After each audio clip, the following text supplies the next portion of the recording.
Let me know when you're just starting Live. off, Aditya. Yeah, we'll be starting in a minute. Yeah. Hello, everyone. Good evening and a very warm welcome to the KCIAPM PATH webinar. I'm Dr. Aditya Agnihotri, Assistant Professor Pathology at Sri Dharmaswar Manjunatheshwari University, Dharwad. And I'm also head of the social media subcommittee at KCIAPM, which is bringing to you this webinar. GI biopsies account for a very significant proportion of our diagnostic workload, and it was high time that we had a webinar on this topic. So that's the topic for today's webinar. That is Hitchhiker's Guide to GI Biopsy. And the speaker for the day is somebody who completed his post-graduation, that is MD in pathology from WIMS Bellary back in 2000.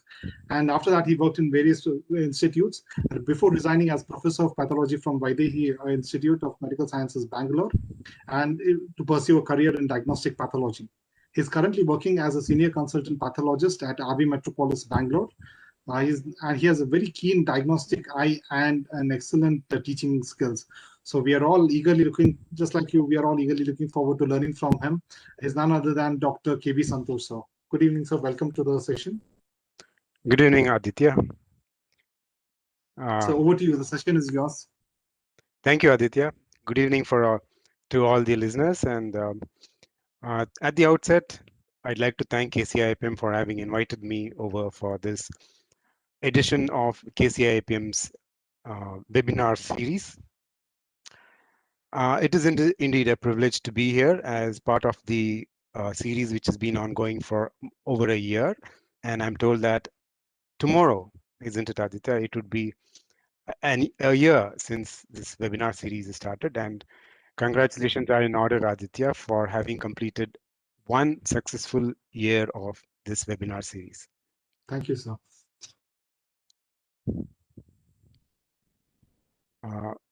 Aditya, shall we start the Yes, sir. Yes, sir. Please go ahead. Share your screen and go ahead. Yeah.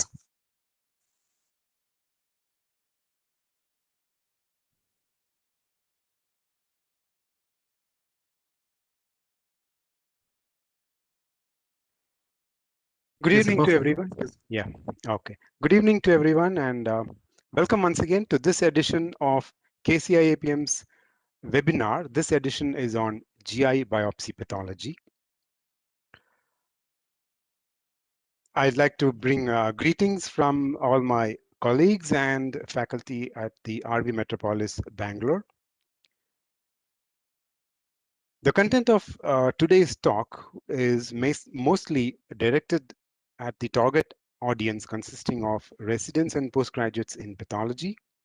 Therefore, we'll be looking predominantly at basic aspects of GI biopsy, targeting mostly inflammation and metaplasia, and we'll also be looking at the reporting guidelines that are available for some common conditions. This obviously does not include looking into research studies or into advanced techniques, nor will I be delving into immunohistochemistry or molecular biology or molecular genetics. And for want of time, we shall not be looking at polyps, dysplasias, malignancies, nor will I be looking at specific infections. Before I begin the cases, a few general considerations relating to GI biopsy. Number one, tissue orientation. It's very vital that the slides that we get have tissue which is oriented properly in order to make a proper diagnosis. There are various techniques which are available, but none of them are perfect. Tissue orientation is a major issue when we are dealing with a case which requires, for instance, diagnosis of villus atrophy.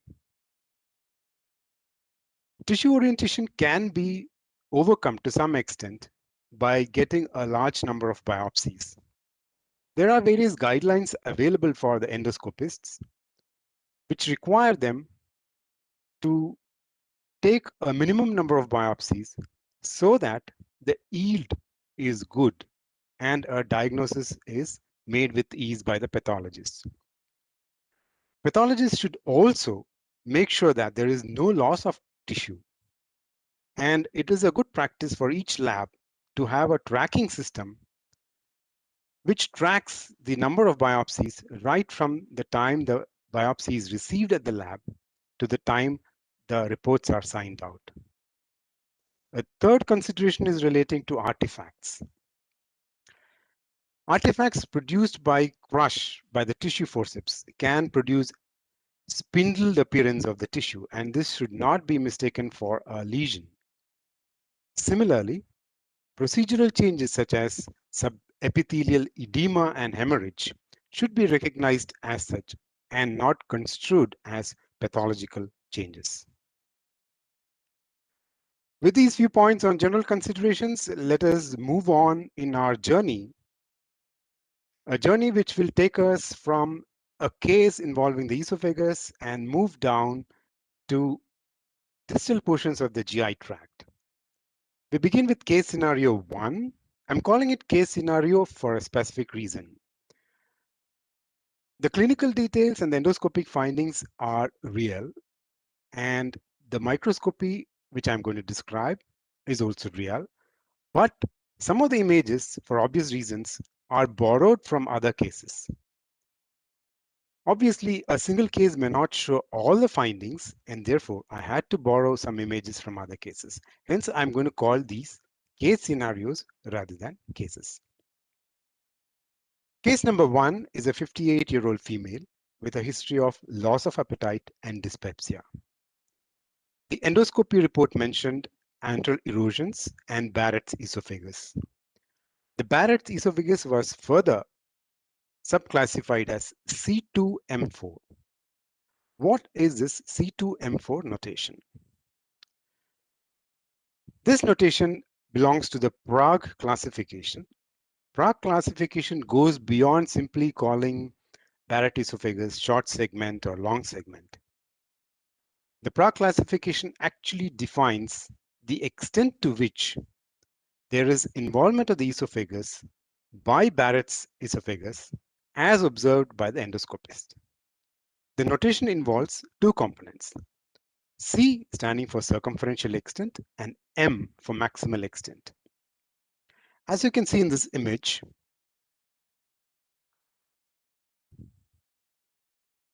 the distance of the circumferential extent is measured by the endoscopist from the GE junction to the region where the involvement is seen throughout the circumference of that esophagus. That constitutes the C of the classification. M is the distance from the G junction to the maximal extent of involvement. That is the M. In this particular image here, you have C3M5. Our case was designated as C2M4. So the circumferential involvement was for 2 centimeters and the maximal involvement was for 4 centimeters. What is Barrett's esophagus? The definition has two aspects to it.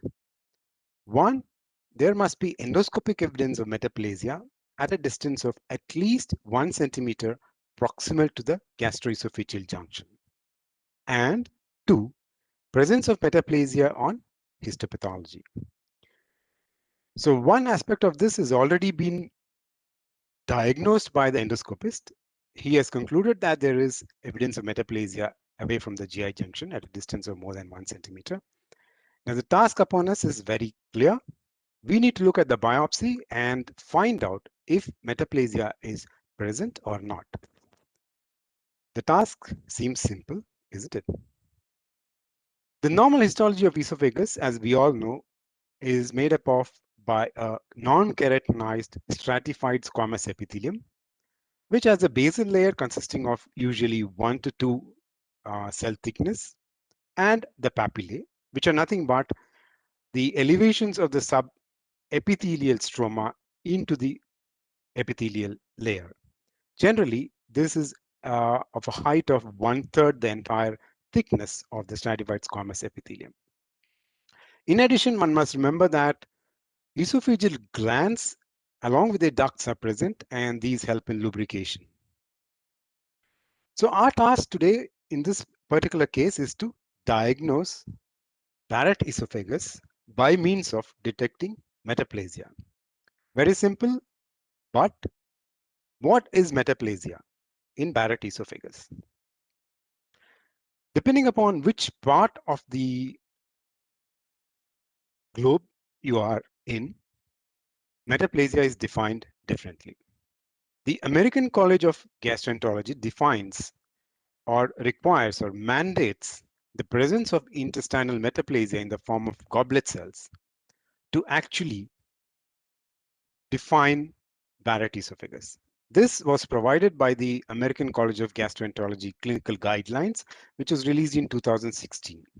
So they are very stringent on their classification of metaplasia. However, the British Society of Gastroenterology in 2014, in their guidelines, gave a broader definition of metaplasia. And according to this guideline, any form of columnar cell metaplasia can be taken up to be included under Barrett esophagus. And this includes not only the intestinal metaplasia that was mandated by the American College of Gastroenterologists, but also any form of gastric, both cardiac and oxyntic type of metaplasia. So the BSG guidelines are less stringent than the ACG guidelines.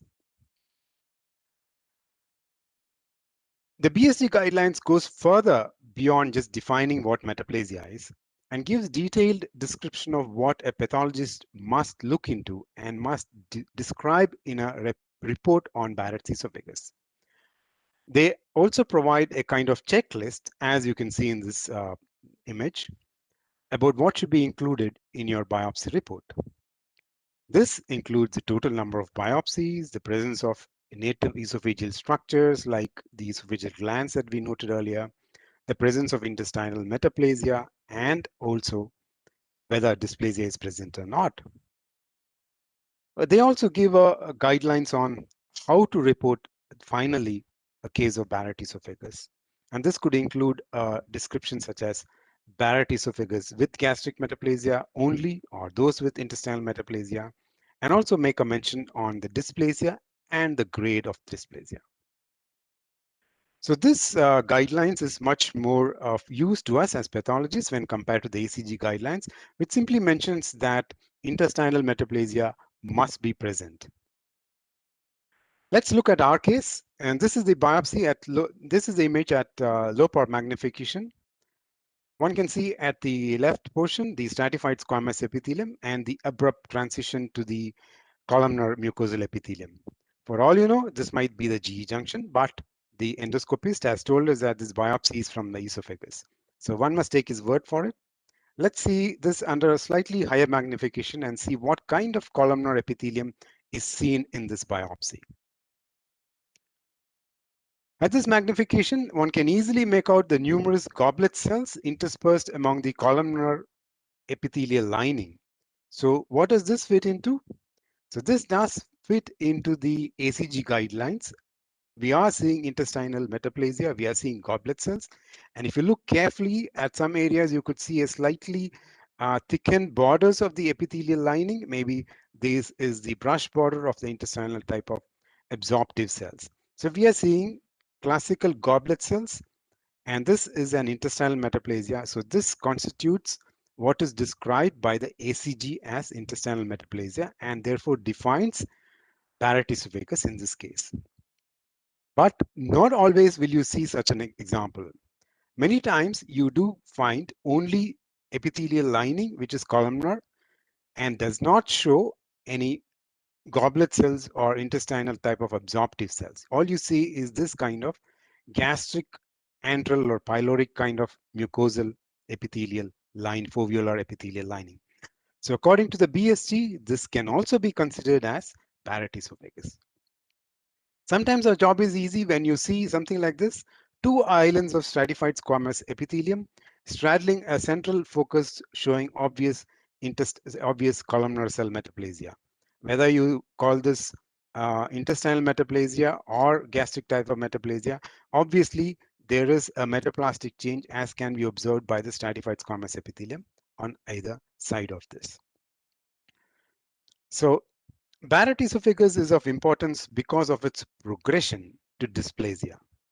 So if you move forward in time, and if you do not do anything to this Barrett esophagus, many of them, or a certain percentage of them, could end up showing dysplastic changes. So that is the reason why dysplasia should be commented on your report. If you go back in time and look at this biopsy, you may find changes of reflux esophagitis, because reflux esophagitis is a precursor for Barrett esophagus. Reflux esophagitis is also known as gastroesophageal reflux disease. And in gastroesophageal reflux disease, changes are seen in epithelium, and these consist of increase in the basal layer. Remember, we mentioned that this can be a couple of layers in thickness, and in GERD, this can increase to as much as 10 to 15% of the entire height of the stratified squamous epithelium. In addition, the papillae that we saw earlier as being about 1/3 in thickness can go up beyond half or beyond 50% of the height of the stratified squamous epithelium in GERD. Additionally, you can find an increase in eosinophils, and lesser findings that you see in GERD are increase in intraepithelial lymphocytes, presence of large squamous cells described as balloon cells, and an increase in intracellular spaces. Eosinophils are normally not found intraepithelially in the stratified squamous epithelium of the esophagus. In GERD, they are increased, but the increase is usually less than 6 per high power field. Various other conditions can also cause an increase in eosinophils in the esophagus. One condition which is specifically designated is known as eosinophilic esophagitis, EOE in short. And the threshold for this is defined by the guidelines released by American College of Gastroenterologists, which states that to diagnose eosinophilic esophagitis, one must find a minimum of 15 eosinophils per high power field located intraepithelially within the stratified squamous epithelium. So this is a very clear-cut definition for EOE. Unlike EOE, eosinophils can be found in large numbers in other parts of the intestine, but they do not have any definite criteria. In locations like the stomach and intestine and the colon, eosinophils are found in normally also in the lamina propria, but sometimes they are increased, and this can raise a possibility of eosinophilic gastroenteritis or eosinophilic colitis. But different texts mention variable ranges between 10 per high power field to as high as 50 per high power field. Only for eosinophilic esophagitis do we have a defined criteria of a threshold of more than or equal to 15 eosinophils per high power field. So finally, our report will probably go as this: esophageal biopsy, intestinal metaplasia consistent with Barrett esophagus, and an additional note on dysplasia, negative for dysplasia. Obviously, if you do find dysplasia, you will have to classify them into either high grade or low grade dysplasia. For further reading, I would suggest both the British Society of Gastroenterology guidelines and the American College of Gastroenterology guidelines. Thankfully, both of these are available free for download on the internet. Moving on to case scenario number 2. This is a 44-year-old male patient with a clinical diagnosis of acid peptic disorder. Endoscopy showed an antral ulcer, which was designated as FORREST 3. I'll come to it in a moment. And we received multiple biopsies, including a biopsy from the edge of the ulcer. What is this FORREST 3 mentioned in the request form? FORREST score is a scoring system for the endoscopist to evaluate an ulcer. The scoring system starts from 1 and goes up to 3. And with increasing score of this system, there is decreased risk of rebleed. So a score of 1 has a high risk of rebleed from the ulcer, and a score of 3 has a very low risk of bleeding. In our case, we had a FORREST 3, which is a clear, which is an ulcer with a clean base and has a very low risk of rebleed. The normal histology of the stomach is divided into two distinct areas. Anatomically, the stomach has various parts. Starting from the proximal to distal, you have a small portion of the cardia, then the fundus, the body, the antrum and pylorus. But histologically, you have only two distinct patterns. One relating to the antrum and pylorus, also called as the antral or pyloric mucosa, and the other, the fundic or the body region, which is also called the oxyntic mucosa. The entire stomach is lined on the surface by foveolae or pits. The foveolae have similar architecture throughout the length of the stomach. The foveolae are lined by columnar cells and they possess mucin-secreting epithelium, surface mucin, and basally located nuclei, and these nuclei are rounded. In contrast to this, the antropyloric region has glands where the cells have basal nuclei, but these are flattened towards the basement membrane. So by observing the nuclei, one can distinguish the difference between the foveolar mucin-secreting epithelium and the glandular mucin-secreting epithelium of the antropyloric region. The cytoplasm also differs in that the glandular cytoplasm has a slightly bubbly appearance in contrast to the foveolar epithelium, which is much more clear. In the oxyntic region, the oxyntic mucosa, the distinction is much more easy between the foveolar and the glandular epithelium.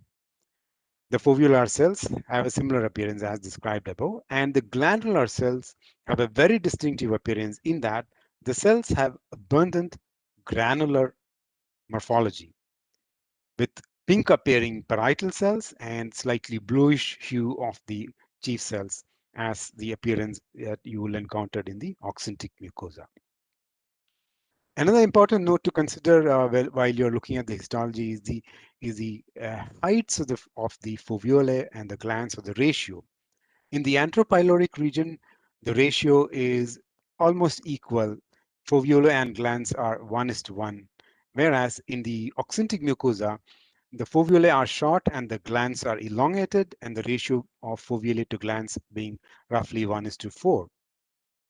Cardiac mucosa is more or less similar to antropyloric region in that they have only foveola and glandular structures, and you don't find the kind of granular epithelial cells in the cardiac region. So coming back to our case, this was a biopsy from an ulcer and its surrounding areas. You may or may not see in all your biopsies from the stomach ulcers, you may or may not see the ulcerated area. If you do see a fibrinous material accompanied by inflammatory cells like neutrophils and or presence of granulation tissue, then that indicates that the sample is from an area of ulceration. This image shows you the fibrino-inflammatory material, and the neutrophils can be barely made out here, and this has been sampled from the region of the ulcer. And if you go a little deeper here, not visible in this image, one may find granulation tissue. The mere presence of a denuded epithelium does not constitute an ulcer. This denudation can occur due to the procedural artifactual changes. An ulcer in the stomach could be an acute ulcer or it could be a chronic ulcer. And all those ulcers which are chronic in nature are generally associated with a background of chronic gastritis. So let's evaluate our case and see if there is chronic gastritis in the background. Whenever we are dealing with a case of chronic inflammation in a site like gastrointestinal tract, where chronic inflammatory cells are normally found, how do we go about making a diagnosis of chronic inflammation? The normal gastric mucosa itself contains an increased number of lymphocytes, mostly found in the antropyloric region and to a less extent in the oxyntic mucosa. So to diagnose chronic gastritis, it is obvious that one must find a large number of lymphocytes, a greater number of lymphocytes than what one is one normally expects in the mucosa. Along with it, plasma cells also should be increased. How much is an increase in lymphocytes is not exactly defined. So with experience, one has to gauge the number of lymphocytes being increased. Attempts have been made to actually quantify the increase in plasma cells, and several textbooks actually mention a limit of about 5 plasma cells per high power field and consider an increase of more than 5 being abnormal and indicative of chronic gastritis. The presence of lymphoid aggregates is definitely abnormal. Most often, one does not find lymphoid aggregations or lymphoid follicles in a stomach. Though they are found in the rest of the gastrointestinal tract distal to the stomach, lymphoid aggregates definitely is indicative of a chronic inflammatory process in the stomach. And a finding of lymphoid aggregates, as seen here, is definitely indicative of chronic gastritis. This is an image showing you how a normal mucosa of the oxyntic region, the oxyntic mucosa, looks on the left, and the corresponding mucosa on the right shows an increase in the inflammatory cells at the superficial regions of the mucosa. Observe the increase in stroma and the replacement by the lymphocytes. Observe the normal areas where there are a few inflammatory cells. And if you look carefully, you can also note that the foveolar regions have undergone some sort of reactive change. They're no more uniform as you see on the left panel, and they have become slightly convoluted and looking corkscrewed. And these are reactive changes which can occur in any inflammatory condition of the stomach. And these are not found only in chronic gastritis. You can find them in many other conditions. They're simply reactive changes. So at this magnification, one can appreciate that the inflammation is more here. So this could be a chronic gastritis. So once you've made a decision to call this chronic gastritis, you need to go to a higher magnification and observe for activity. What is meant by activity? Activity is defined as the presence of neutrophils in any of these three locations: the surface epithelium, the epithelium of the foveolae, or the lamina propria stroma. Here you can see the neutrophils within the foveolar epithelial lining and also a few neutrophils in the lamina propria. So this, in this case, this is an active gastritis. Once you've seen an activity and you've seen the increase in chronic inflammation, you need to look for the cause for gastritis. And the common cause that we'll be encountering is the presence of Helicobacter pylori. These are found commonly in the surface and within the foveolar luminae or the pits in stomach and to some extent in the duodenum. They appear as curvilinear rods which are 1 to 3 microns in length. Beware of coccoid forms. There can be coccoid appearance in Helicobacter pylori because of partial treatment.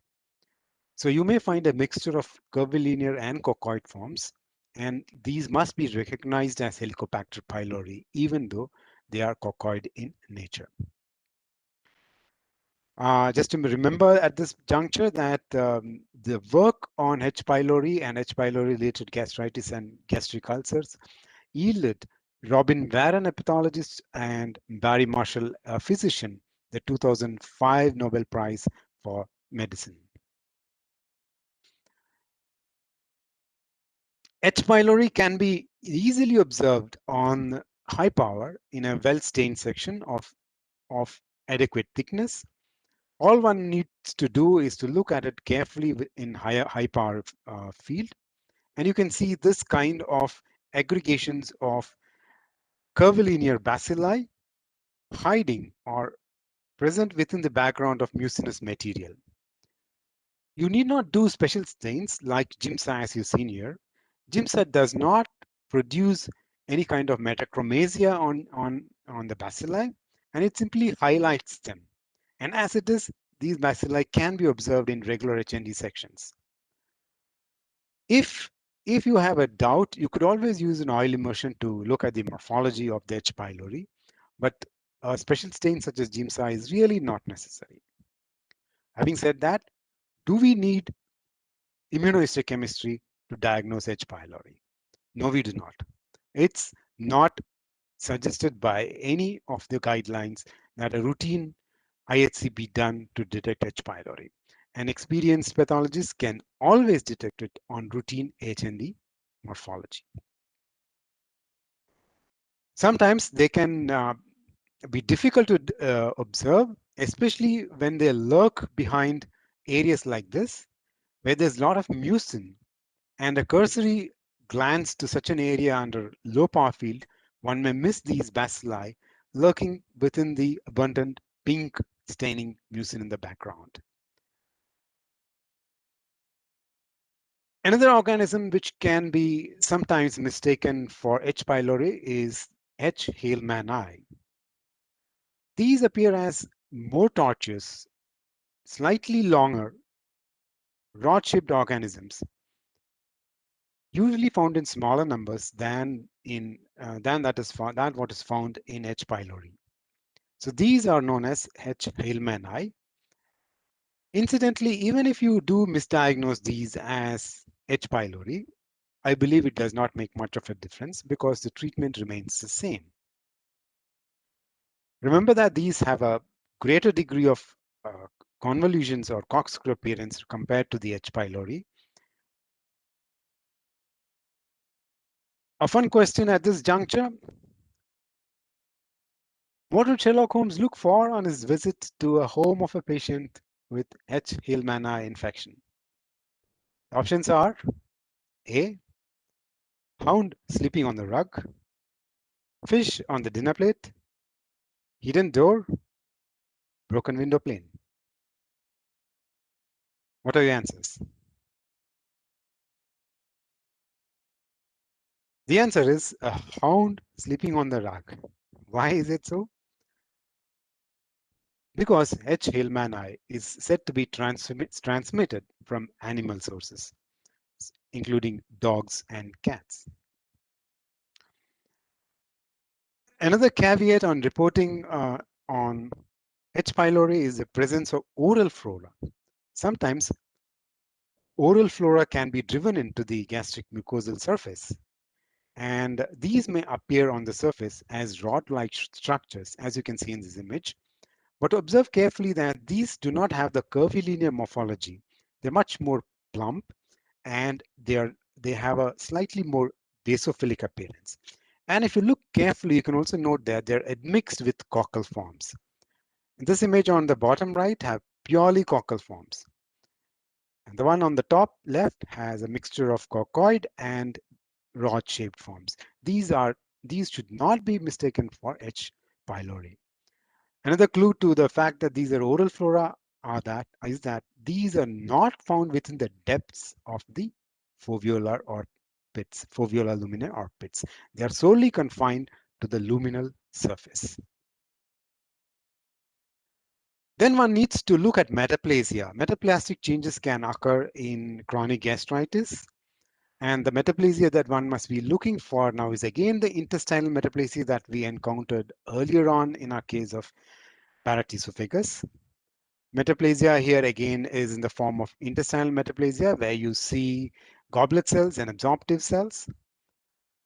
Metaplasia can be further classified into complete metaplasia, where you have a large number of absorptive cells and fewer number of goblet cells, and incomplete metaplasia, where goblet cells are predominant in number. You can make out the absorptive cells in this portion of the foveolae here. These are the absorptive cells in comparison to this normal foveolar pit or foveolar or epithelial lining here, which is completely made up of by mucin secreting cells. Beware of pseudogoblet cells. What are pseudogoblet cells? They are enlarged foveolar cells. As you can see here, these are probably enlarged foveolar cells and not goblet cells of intestinal metaplasia. So how does one distinguish these two from each other? You could use a special stain such as PAS Alcian blue at pH 2.5 to distinguish these two. The neutral mucin, which is present in gastric mucin secreting cells, produce a magenta color. So pseudogoblet cells will show a magenta color on PAS Alcian blue, whereas true goblet cells representing the acid mucin of the intestinal epithelium will yield a blue color. Those who are interested in Agatha Christie or fans of Agatha Christie will not have any difficulty in remembering this. Mnemonic: N or M, neutral mucin or magenta color for pseudogoblet cells. And for true goblet cells, A, acid mucin, B, C, blue color. Finally, how does one go about reporting a case of chronic gastritis? The Sydney system provides a detailed descriptive account on how one goes about describing a case of chronic gastritis. This was released in 1991 and an update was released later on in 1994. And according to the Sydney system, one must delineate the chronic inflammation into mild, moderate, or severe, and also specify the activity by quantifying neutrophils in lamina propria in the foveolar surface epithelium, foveolar epithelium or the surface epithelium. Again, the quantification is based on category of mild, moderate, severity, depending upon whether 1/3 of the pits are involved or 2/3 or more of the pits are involved. Atrophy should also be quantified, as also metaplasia and the density of H. pylori. So our report must include all these components as per the Sydney system. Amongst these, atrophy has gained a greater degree of interest, and there is a system known as OLGA staging, which looks at the atrophy in greater detail. OLGA stands for Operative Link for Gastritis Assessment. And the staging system was described in 2008 by a group of pathologists and endoscopists who thought that atrophy, being a major predictor of risk of cancer, should or deserves greater emphasis. So according to the OLGA system, for atrophy, the definition of what constitutes atrophy differs slightly from what we all think atrophy is. We think of atrophy in terms of fibrous expansion of the stroma and loss of glandular tissue in that area. But the OLGA staging system defines atrophy as loss of appropriate glands. What does appropriate gland stand for? This includes both the fibrous expansion by loss of glands that we know and also the metaplasia. So metaplasia, which could be in the form of intestinal metaplasia or otherwise, would indicate that the appropriate glands are lost.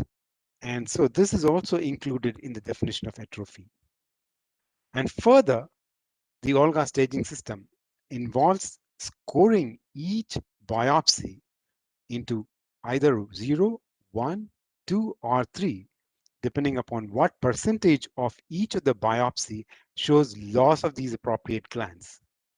After you score each biopsy, an average score is then taken, and then the antral biopsy score and the auxentic biopsy score are included in a table which is provided by the OLGA staging system in order to finally arrive at a score varying between 0, where there is no atrophy, to 4, which shows marked atrophy. This is said to be of great importance because of the risk of development of malignancy in case of atrophic gastritis. So in a case of chronic gastritis, one must look, number one, at an increased number of lymphocytes and plasma cells. Then look at the activity, number two. Once you've seen these two, whether activity is present or chronic inflammation is present, look for the presence of H. pylori. Below, look for the presence of H. pylori, and beware of other mimics of H. pylori like H.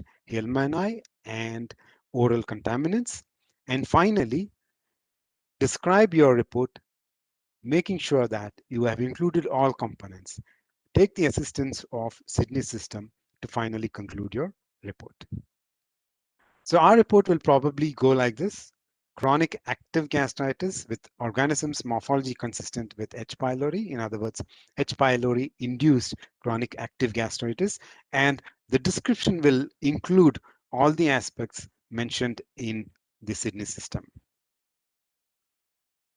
For further reading, I would recommend both these systems, that is the OLGA staging system and the Sydney system. But unfortunately, both these are not available free for download. And if you have institutional access, I would suggest you download from your institutions. Case scenario number 3. This is a 56-year-old female patient with history of diarrhea. We received a duodenal biopsy for second opinion, which was reported elsewhere as celiac disease. So at the time that we received this slide, we had no other details available. There were no serological tests done apparently, and this report was, this second opinion was brought in by the patient herself.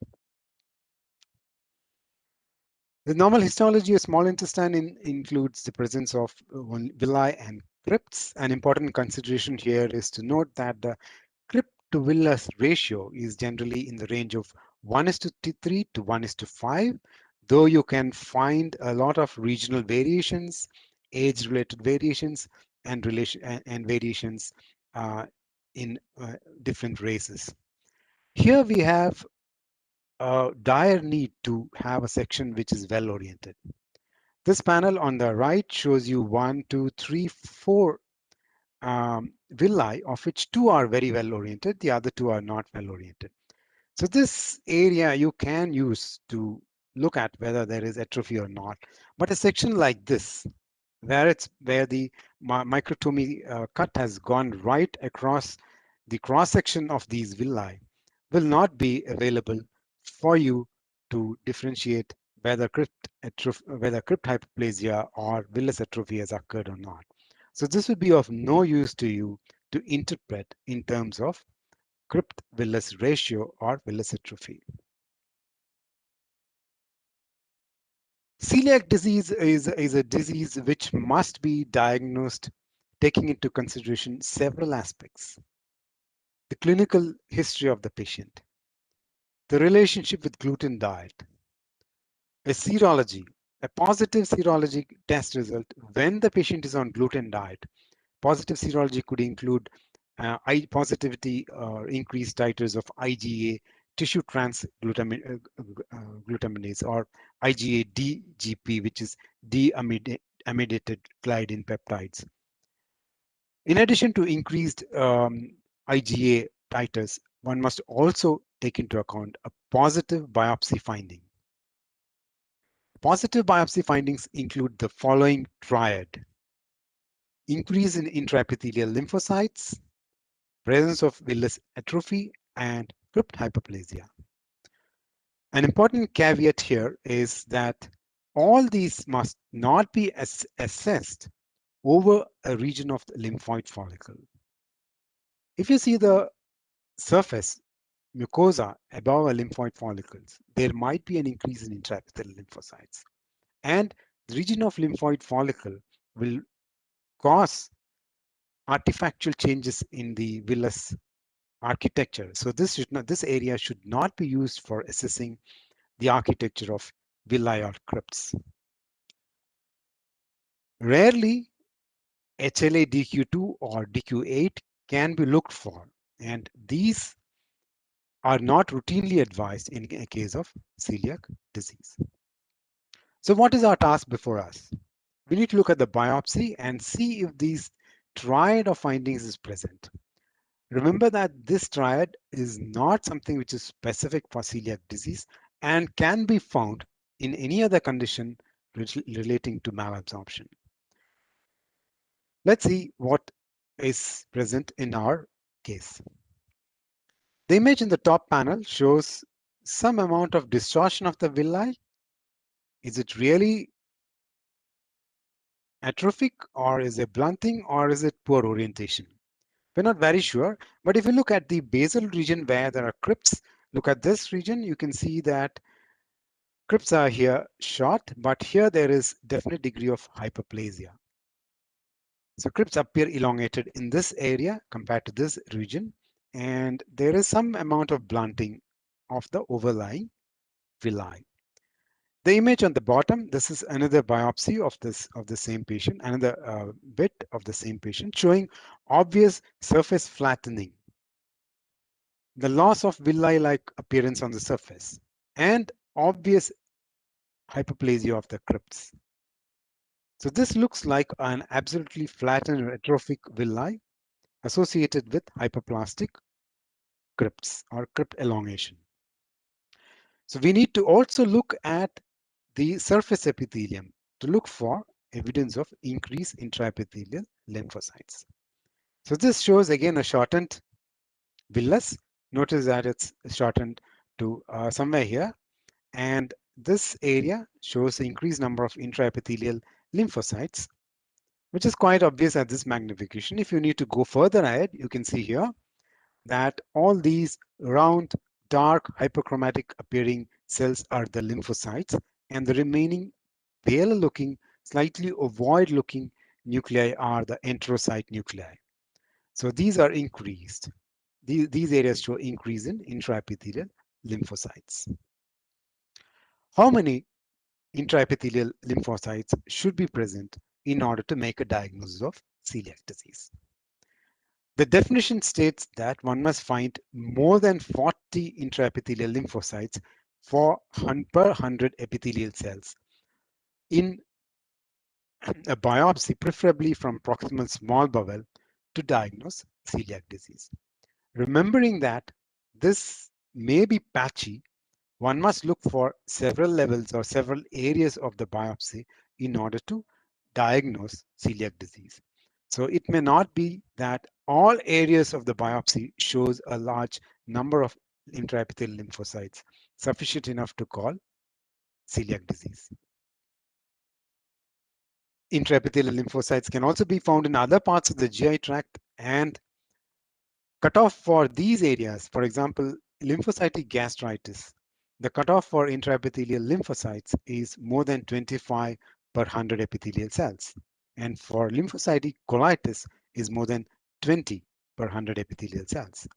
For celiac disease, it's much more, and the threshold is put at 40. Normally, do you find intraepithelial lymphocytes? Yes, in the small intestine, you can find up to 20 to 25 intraepithelial lymphocytes for every 100 enterocytes. The general pattern of distribution of intraepithelial lymphocytes in the small intestine is described as decrescendo pattern, where the number of lymphocytes are few at the tips of the villi, and as you go down towards the sides of the villi, you find more number of intraepithelial lymphocytes. Now this pattern becomes lost in celiac disease, and more number of lymphocytes can be found towards the tips of the villi.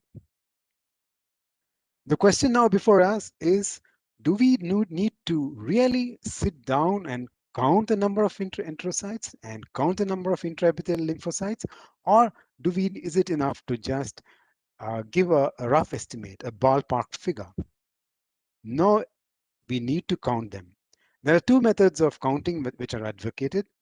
One is to count 5 villi, count up to 20 enterocytes at the tip of 5 villi, and add up the number of intraepithelial lymphocytes to get a total number per 100 enterocytes. The second method is to count 50 enterocytes in 2 villi and again sum them up to get you the number of intraepithelial lymphocytes for each 100 enterocytes. Either of these two may be adopted in order to conclude that we are dealing with a case of celiac disease. As I mentioned earlier, both these findings, presence of intraepithelial lymphocytes and atrophic changes in the villi, are not specific. In fact, increased number of intraepithelial lymphocytes, more than 25 per 100 enterocytes, can be found in several other conditions, and these are designated as lymphocytic duodenosis. The conditions where you can find such increase in intraepithelial lymphocytes most commonly are H. pylori, another cause of inflammation, autoimmune disorders, drug intake, and neoplastic conditions. Similarly, villus atrophy can also be found in other causes of food allergy, immune-mediated diseases, infections, and drugs.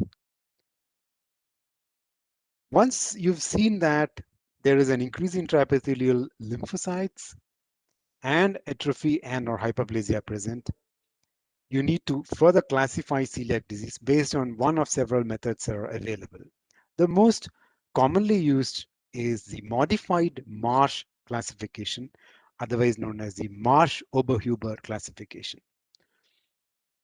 This subdivides the celiac disease into various types, ranging from 0 to 4, classified from 0 to 4.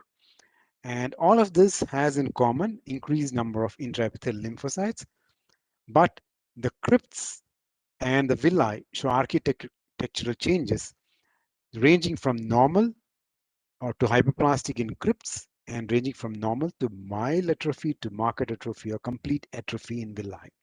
There are various other simplified formats or simplified classifications which are available, which can also be made use of in diagnosis in celiac diseases. What should be the content of your final report? This is described well in another guidelines, again released by the British Society of Gastroenterology. They state that the final report should mention the number of biopsies and the orientation. Very important because we are dealing with villi and their heights, crypts and their heights again. And one must describe the architecture of the villi and crypts, mentioning the ratio of the villi and crypts, mention the contents of the lamina propria. Obviously, you must also include an intraepithelial lymphocyte count and also mention whether Brunner glands were included or not. So your final report should include all these comments as far as following the British Society of Gastroenterology guidelines is concerned. So our report finally, this will be an example of how a report should go out. Intraepithelial lymphocyte sources with villus atrophy and crypt hyperplasia consistent with celiac disease. This is an example.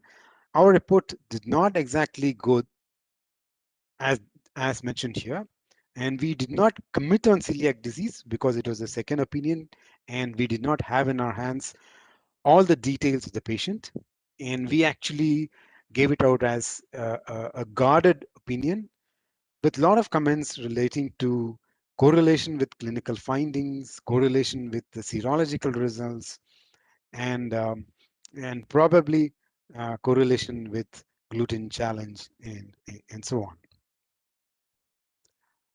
Further reading, you can use the British Society of Gastroenterology guidelines, which I mentioned here. There is also a similar ACG clinical guidelines available, but this does not describe too much about pathological aspects. I've noticed that the British Society of Gastroenterology guidelines in general have more detailed descriptions on what a pathologist should go about rather than American College of Gastroenterology guidelines. Finally, we move down to case scenario number 4. This is a 24-year-old male patient with intermittent bleeding per rectum. Colonoscopic findings were mentioned as hyperemia, loss of vascular pattern, and erosions. And an endoscopic diagnosis rendered was query inflammatory bowel disease - ulcerative colitis. MAYO score in this particular case was not specified in the request form. What is MAYO score? MAYO score, or a modified MAYO score, is a scoring system which helps the endoscopist to stratify the disease activity in a case of ulcerative colitis. Scores range from 0, which is normal or inactive disease, to as much as 3, which is a severe disease.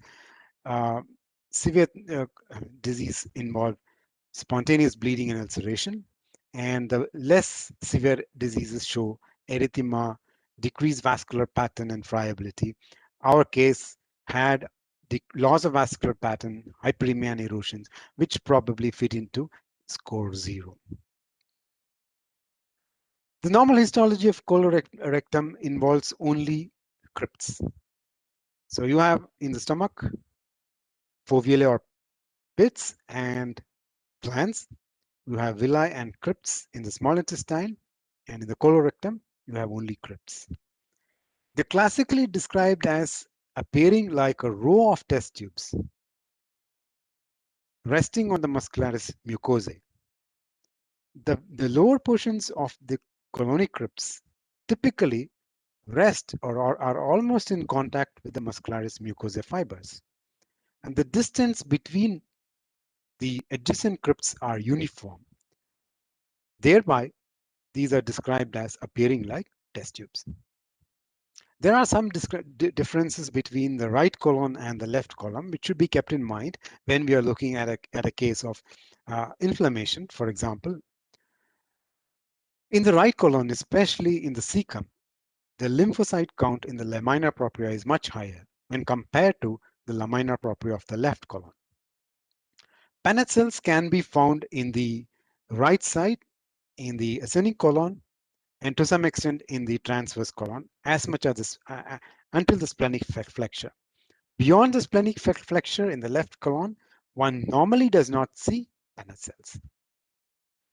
Absorptive cells are more in the right colon than in the left colon, and conversely, goblet cells are more in the left colon than in the right colon. So while assessing an endoscopic biopsy from the colorectal region, one must bear in mind these regional differences between right colon and left colon for evaluation. So we are dealing with a case of a suspected ulcerative colitis. And for obvious reasons, I'll be showing you images from various cases clumped together. This image that I'm going to show you now is from this case, and this shows chronic inflammation. Again, the question arises. The colon is a site where lots of lymphocytes are present in the background. You can actually see lymphoid follicles. So lymphoid follicles, unlike in the stomach, cannot be used as an indicator for chronic inflammation. So what should be used as an indicator for chronic inflammation in the colorectal region? The two aspects that are defined are, one, basal increase in lymphocytes and plasma cells, and distortion of the crypts. In the colon, generally, the lymphoid cells are more in number towards the superficial regions of the mucosa.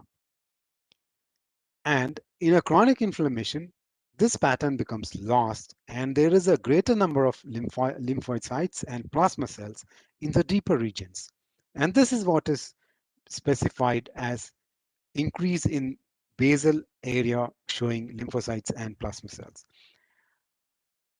You can see in this image that the lower portions of the colonic crypts are not in contact with the muscularis mucosae fibers.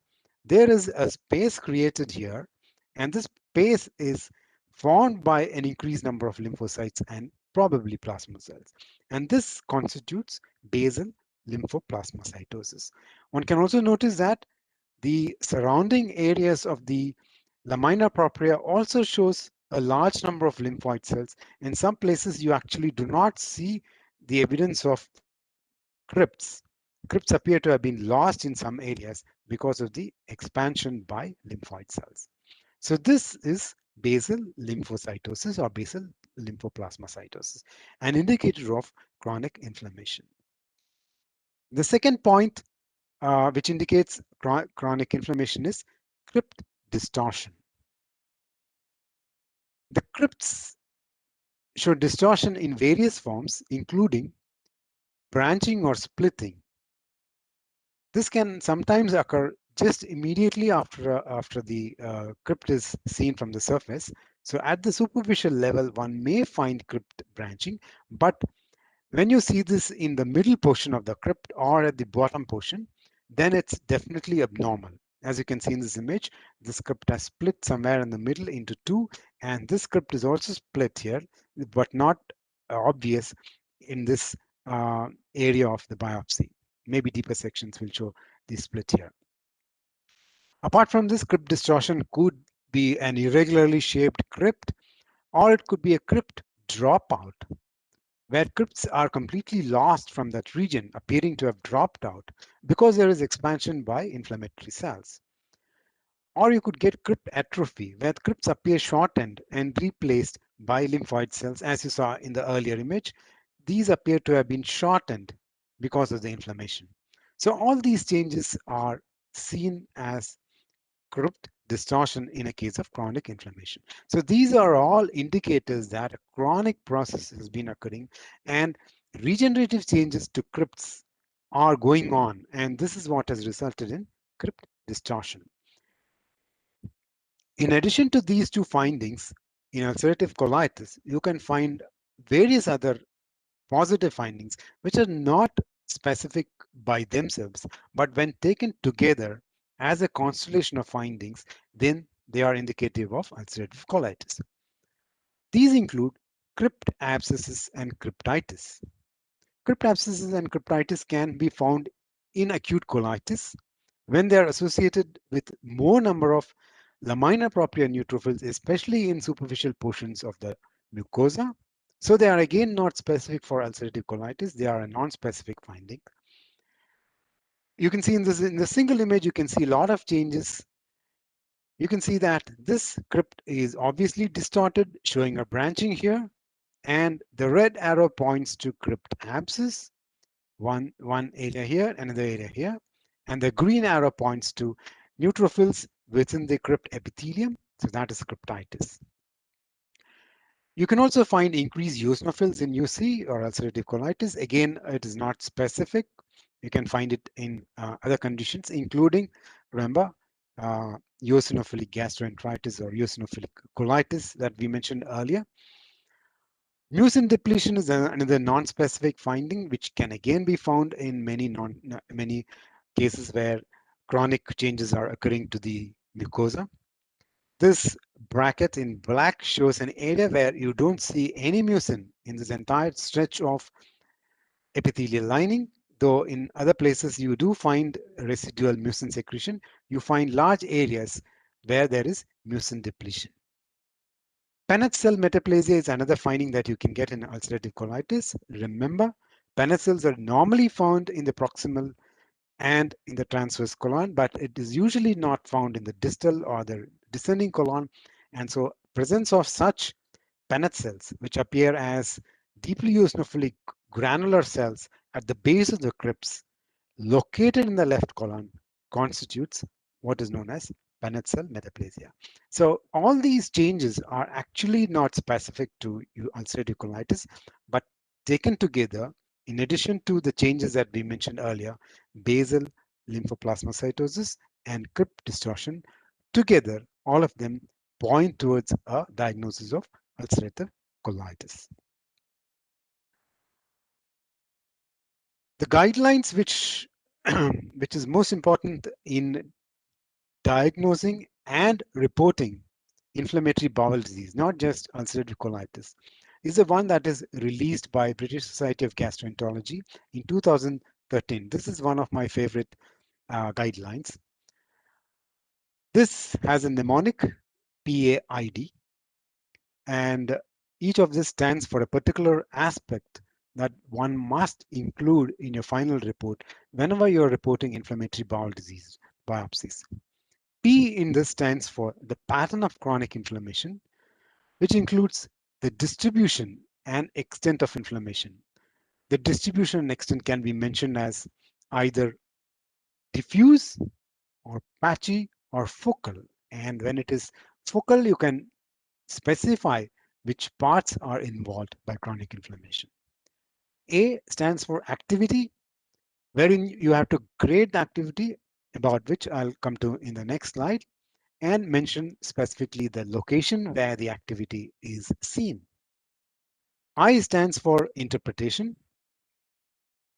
How do you finally report this? Do you call it inflammatory bowel disease, or do you specify it as ulcerative colitis or Crohn's disease, or do you have difficulty in actually labeling them as such?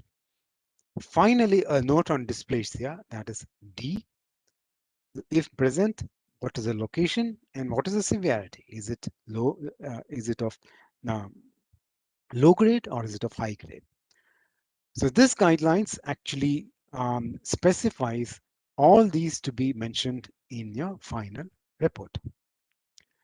Activity according to the guidelines is as per the number of neutrophils that you see involving the crypts or the crypt abscesses and or presence of ulceration.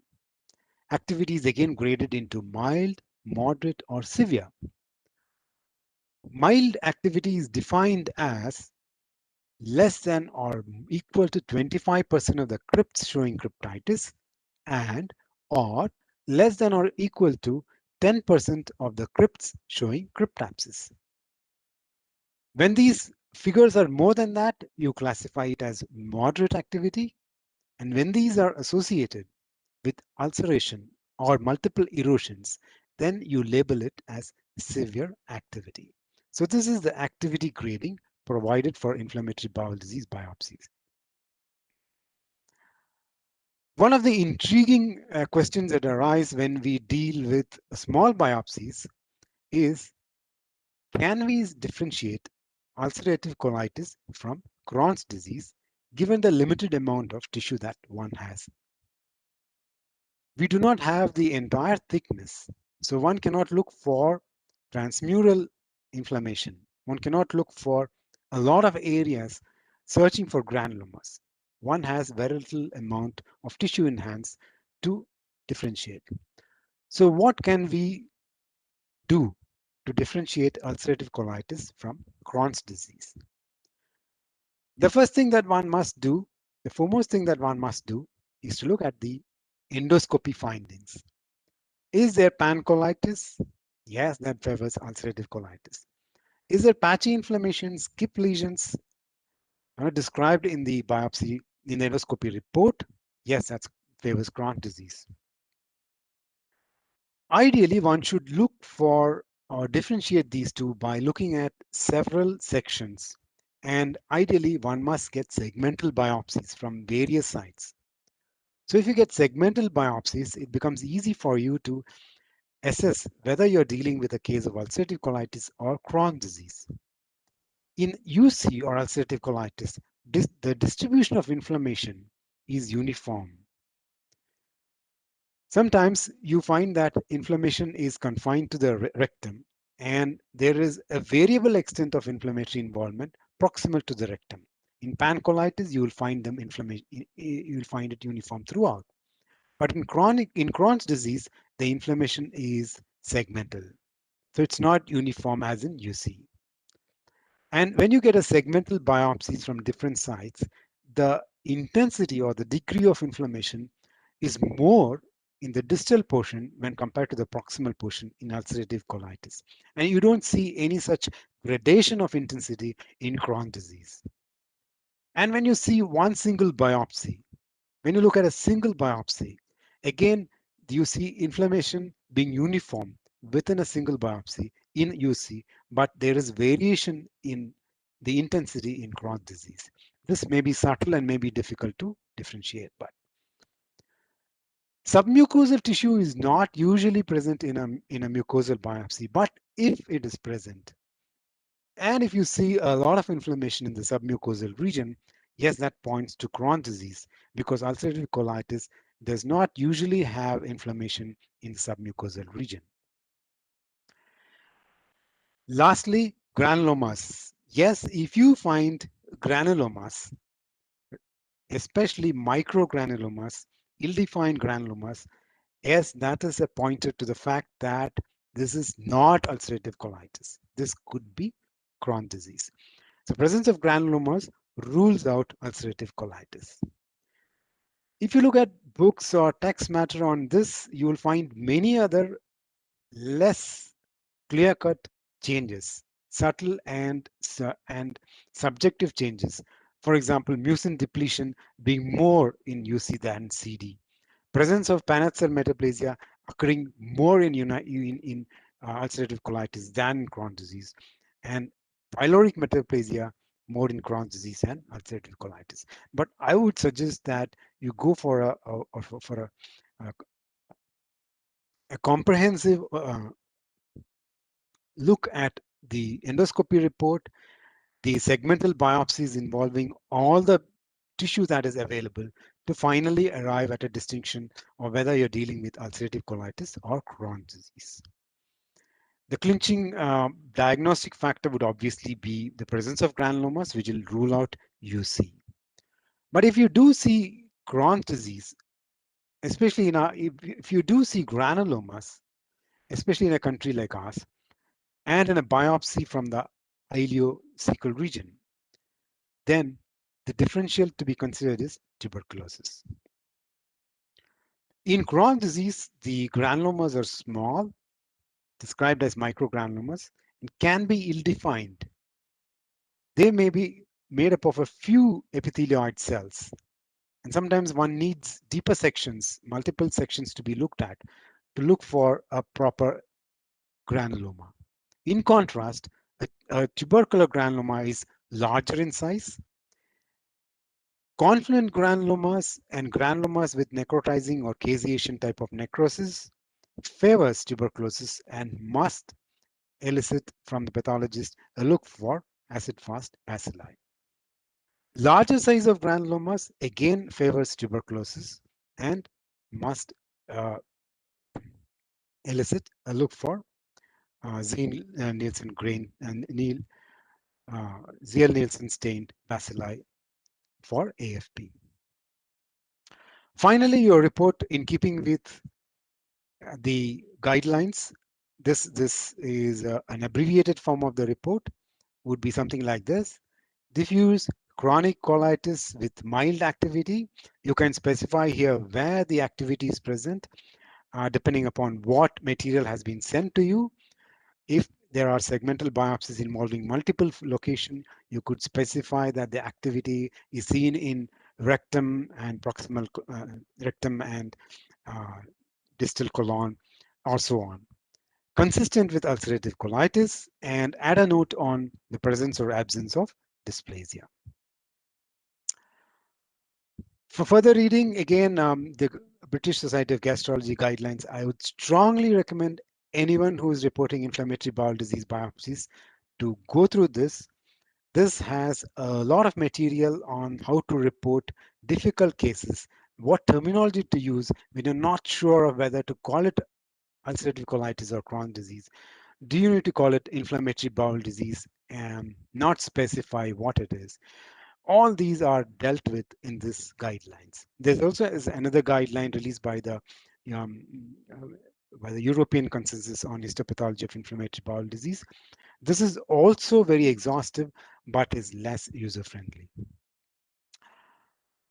In conclusion, though in endoscopic biopsies, the material is very limited, the responses that you see in an inflammatory the GI biopsies, in the way the gastrointestinal tract mucosa response is limited.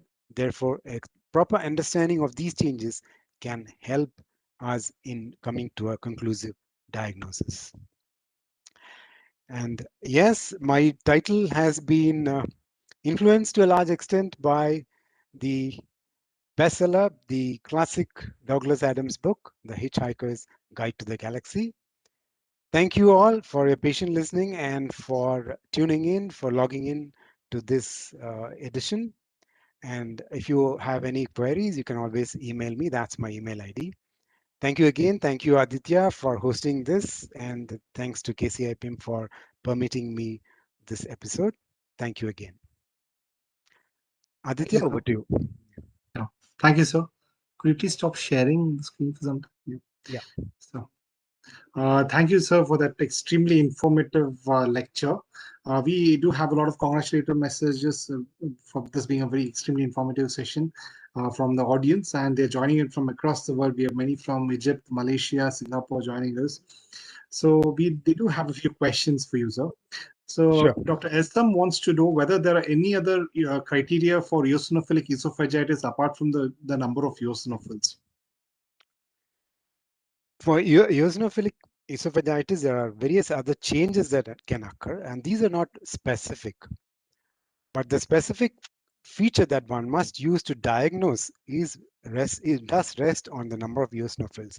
The other changes that one can see in eosinophilic esophagitis are very non-specific. So they do not help us in making a proper diagnosis, and diagnosis rests on the number of eosinophils. Right, sir. Thank you. Dr. Jayalakshmi wants to know whether the term H. pylori-induced gastritis is appropriate in endoscopic biopsy when we see only a very few H. pylori. Yes, yes, it can be used. The number of H. pylori need not be a criterion for diagnosing H. pylori-induced gastritis. In general, one does see a lot of H. pylori, and rarely does one come across cases where there are very few numbers. And if you do see few numbers, probably you must take further sections to look for more number of H. pylori. But once you've seen them, yes, the number does not matter. It is definitely H. pylori induced gastritis. But if you're seeing them in small numbers, as I mentioned earlier, the caveat is that take a careful look. Maybe they are not H. pylori. They may be H. Hillmanni. So on a related topic, Dr. Kishan Prasad sir from Kshema wants to know whether there can be presence of H. pylori without an inflammatory response. And this can occur because the amount of inflammation itself is not really defined.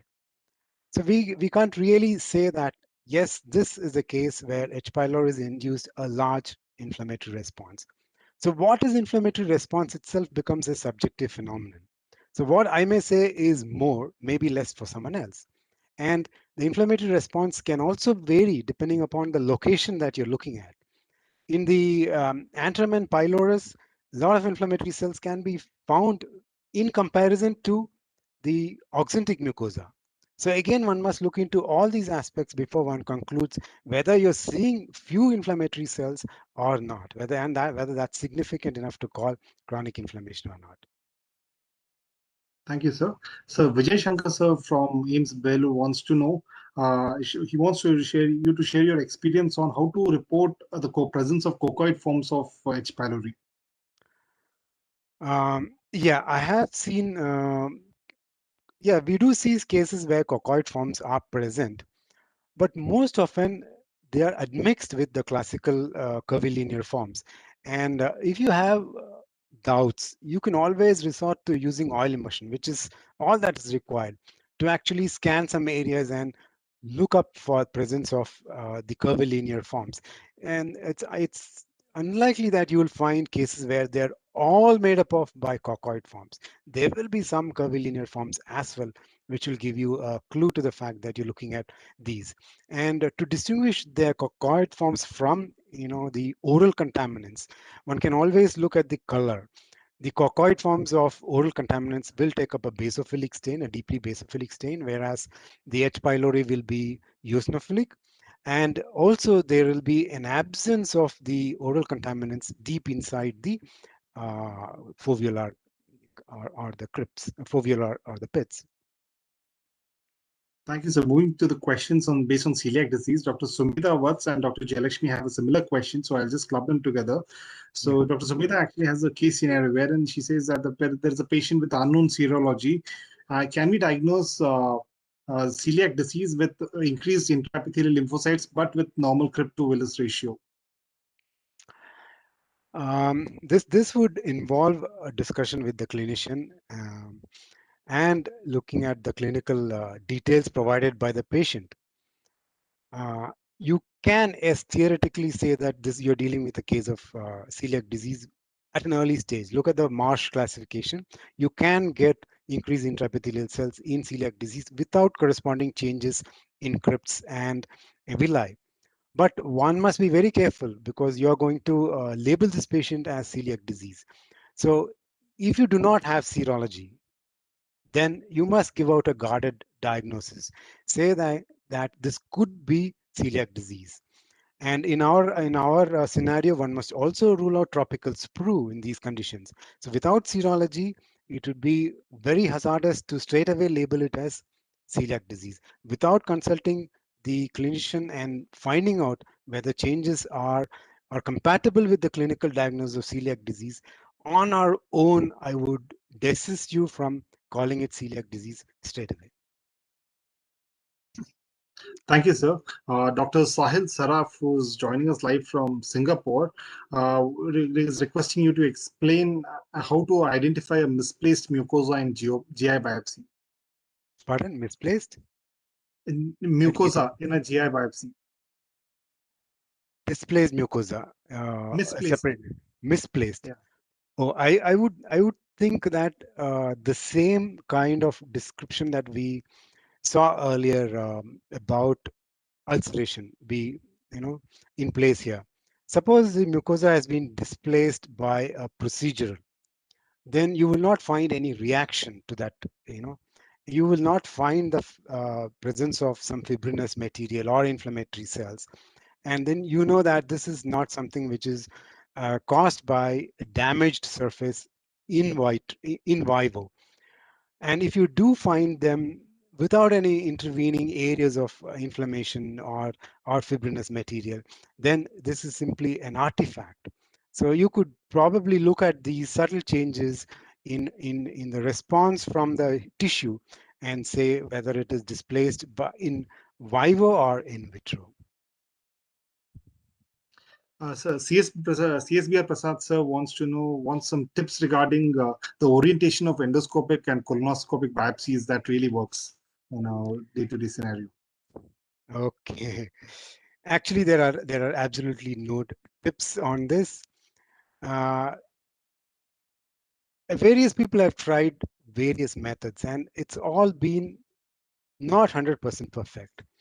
And the current line of thinking is the more the number that you have, uh, you probably would get some of them oriented well. So most guidelines to endoscopists mention that more number of biopsies be taken from various sites, hoping that some of them be adequate enough for the pathologist to make a diagnosis. As far as tips are concerned, you could discuss with your clinician, the endoscopist, and find out if you can develop your own method. Whether you want to have the endoscopist mark, let us say, the muscularis mucosa before placing them on a tissue paper and sending it over. But all these have not produced the kind of results that one expects. And so there are no 100% guaranteed results in any methods that are currently in use. So Dr. Rima Nayar Sarkar wants to know whether there are any criteria for a low grade and a high grade to call something a low grade or a high grade dysplasia. Okay, this is a little bit out of subject or out of syllabus, let's say. um, there are no specific criteria to designate what is low grade and high grade. Generally, all books or all text matter defines them as low grade having less degree of pleomorphism, less amount of mitotic activity, and high grade more pleomorphism, more mitotic activity, and so on. But there is one objective way of looking at this. This is mentioned, I think, in Finoglio Price's book on GI pathology. And she specifies that if you see the nuclei, if you observe the nuclei, the stratification of the nuclei, in low-grade dysplasia, the nuclear morphology being dysplastic, elongated, still maintains to a large extent polarity in the basal region.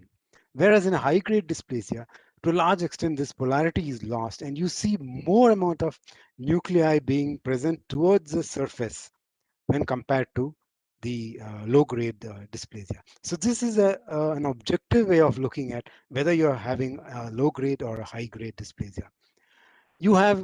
When you have cases where you see areas with low-grade and high-grade, then you may have to look at it from a point of view of whether you're seeing a large area of low grade with focal area of high grade, and how you're going to word that. This is going to be your call. Are you going to call it predominantly low grade with focal high grade, or if you see quite a bit of high grade areas, are you going to give it overall as high grade. So there's only one objective way of looking at it, the stratification. Other than that, as far as I recall, there are no definite criteria or guidelines on separating low grade from high grade dysplasia. So, Yeah. thank you for that. Dr. Vasudev Prabhu wants to know, can you highlight some treatment-associated changes in IBD according to as per your experience? This would be part of the surveillance process. Now, all IBDs would generally require surveillance biopsies later on, and we don't really get much information on the treatment aspect. But we do get biopsies saying that this patient is on treatment and this is a surveillance biopsy, and it will come to us again with generally with the modified Mayo score, which will help you in finding out how much of activity is present. Sometimes it's sent to us saying this is in the quiescent form, and sometimes it'll come to us saying there is still persisting activity. And in our experience, it generally matches with what is seen in endoscopy. So those which look normal, sometimes it is sent to us saying that there are no abnormalities, which generally are quiescent. And then you see that, yes, they do not have much of activity. So the quiescent forms will not have activity, but you will see in certain areas some amount of chronic inflammation still persisting. And it is the activity that we generally look at in these cases. So in most of those which are treated, there will be some amount of chronic inflammation persisting, especially basal lymphoplasmacytosis. They tend to retain, and the crypt architecture also to a large extent do not disappear. But when you look at activity, they will be down because of the treatment. So our basis what can you say, our role will be to look at the activity and tell the endoscopist how much is present in those which are already on treatment. So Dr. Ajiksa, I hope I'm pronouncing it right, who's joining us from Serbia. She wants to know, are Warthinstari or Giemsa stains specific enough or sufficient enough to prove the presence of H. pylori, or should we do anything else apart from that? No, no, you need not, they are not specific. They are not specific. They're not really required, as I mentioned earlier. If you have difficulty, all that you can do is use your oil immersion and look at the morphology. That's all I would recommend. Any special stain will simply make it show up a little better than what you see in H. pylori. That's all. None of them provide metachromasia. H. pylori are not metachromatic, which means you don't see them as a different color to what you're already seeing. So it doesn't produce metachromasia. And IHC is not mandated in any form in any of the guidelines. So I would suggest that special stains not be usually done. If you need it for some kind of academic activity, academic purpose, yes, you may do. Otherwise, it's not recommended. Dr. Nivi Ganeshan wants to know when to call something a Brunner gland hyperplasia. Okay. First, you could get a biopsy which is termed, polypoid or nodular lesion. That's number one that you need to look at before you label something Brunner gland hyperplasia. So there must be a corresponding endoscopic finding. And then you must look at your microscopic image and see the presence of Brunner gland extending to the mucosa, which is again a normal finding. And you must see that this Brunner glands are in sufficiently large quantity that you are convinced that it is hyperplastic and reaching close to the surface of the mucosa.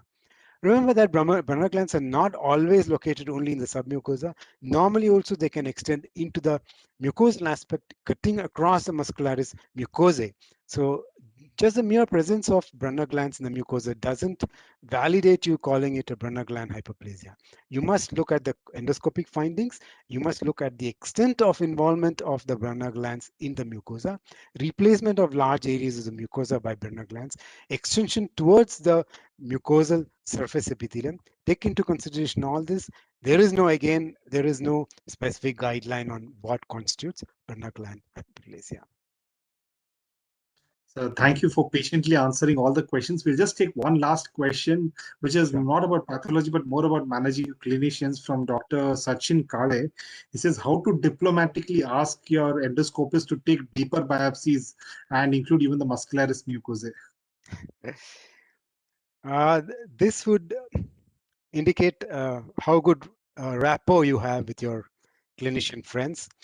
So you would need to be constantly in touch with them. And in my experience, I found that most clinicians are, most endoscopists are not averse to taking a repeat biopsy when you're dealing with an upper GI endoscope. But when you tell them you need a deeper or a repeat colonoscopy, then they have issues for obvious reasons. But most endoscopists do not hesitate when you call them up and tell them, I'm not really able to diagnose this. Most often this occurs when in case of malignancies rather than in case of non-neoplastic disorders. When you tell them that we need a deeper biopsy or when you need more biopsies from more representative areas, this can be put across to them diplomatically, yes. Before you do that, what we do generally is take more sections. As a routine, we get 2 slides from each endoscopic biopsy. Each slide will have 2 rows of sections. So we need to look at these, we look at these 2 sections, and then after that, we ask for a deeper section. So when I call them up, when we call them up to tell them that this is not enough, we already tell them we have seen 3 slides, including a deeper section, and we have seen 6 strips, and yet we are not able to make a diagnosis. And therefore, we tell them, we're sorry, we are not able to come to a conclusive diagnosis. Would you please repeat this biopsy? Most often, we found that they're happy to indulge us in cases of upper GI endoscopy, but not often in case of lower GI colonoscopies. Thank you, sir. That's the golden rule. Always pick up the phone, have a chat with the clinician. I think most of the problems get solved by that. So thank you extremely for that lucid talk and patiently answering all the questions that were posed to you. Thank you, sir. I have final words from you before I highlight the future programs that we have. Thank you, Aditya, and congratulations again for having completed 1 year tomorrow, right? So Yes, sir. congratulations to KCIAPM social media subcommittee and Dr. Aditya and the entire team over there for their wonderful handling of this unit and a great team. Thank you, Aditya. Thank you, sir. As sir just mentioned, we started our KCIAPM Path webinar series on 14th of March last year with our first talk by our president, Ushakini ma'am. So we are coming close to one. So tomorrow will be the first anniversary. So on account of that, we'll be releasing a few videos. Just I'm going to be showing the future programs now. Okay, so tomorrow, please join us tomorrow for at 6:30 p.m. Where we'll be releasing the big debate between the Harsh Mohan sir and Sandhya Sundaram ma'am. We have all read Harsh Mohan sir's books, and which will be moderated by Anita Bojis ma'am. And the topic will be, are printed textbooks becoming obsolete? This was organized as a part of 2021 virtual ICP Fellows Meet back in Jan, which was organized by KCIAPM. So we'll be releasing the videos for all our audience through this. After that, the next month on April 10th, we will have the KCIAPM Path webinar on MyoPath topic by diagnosis of skeletal muscle disorders as case-based discussion by Dr. Gayatri and ma'am, very well-known professor of neuropathology from NIMHANS, Bangalore. After that, we'll have a symposium on liquid biopsies, changing the way we manage the cancer from, we have a big panel of experts lined up for that, and that will be broadcast on 3rd of April. In addition to this, we also have 2 slide seminars coming up in April and May. In April, it will be done by Kidwa Institute of Oncology, and in May by RV Metropolis. Thank you all. And please do join us for all of these sessions. and do subscribe to all our our YouTube KCIAPM Show Me YouTube channel so that you get notified automatically every time we go live. And with that, I thank all the audience for joining us today and patiently listening to the lecture. And I'm sure you all have learned a lot today. So thank you, sir. With that, we'll close the session. Thank you, Aditya.